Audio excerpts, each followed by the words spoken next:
guys, this is Bernie from Crabtek, and today I will show you how to use one of the special features of our product, which is the voice command.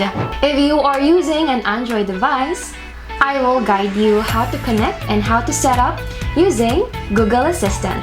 Let's start. Okay, so right now we have our Crabtek's smart socket, and dito rin nakasaksak yung ating lamp. And for us to be able to control it through our Google Assistant, so you can go to your Google Play Store and then search Google Home and then install. Alright, so once we have installed the Google Home app, so open lang natin siya, get started, and then piliin nyo lang yung ginagamit nyo, yung active nyong account, Google account. So, kayo na lang po bahala i-select yung i-control yung area. Meron tayo ditong home and living area. So, ngayon, isa-select ko yung home and then next.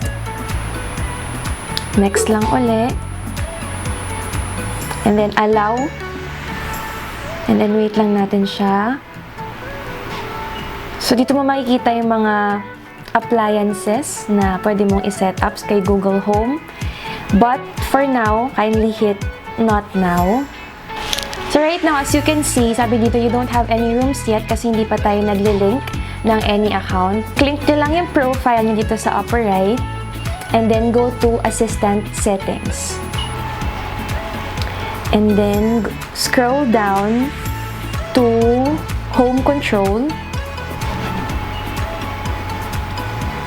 And then search nyo lang yung Crabtek Home.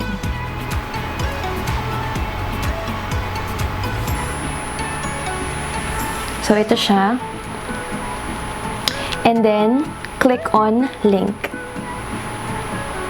So, after nyo ma-link yung inyong Google Home sa Crabtek Home, ito yung page na makikita nyo. Mag-a-ask to na mag-login. Ngayon, we need to log in using our username.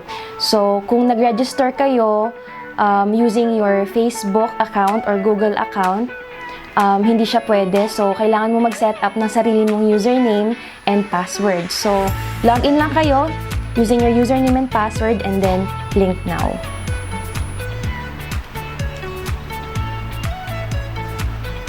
Once na ma-verify ni Google Home, tap nyo lang yung authorize.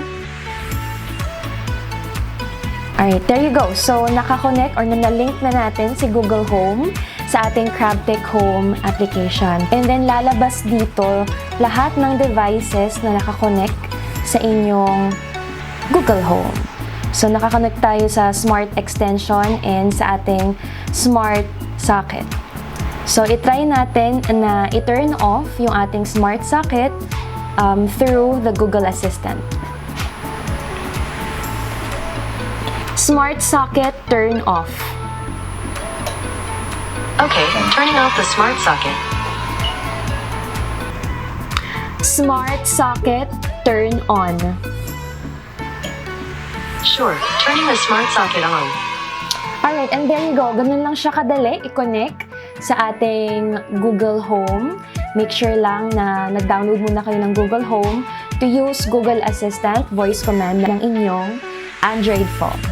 Thank you so much again, and my name is Bernie. Have a great day, guys. Bye!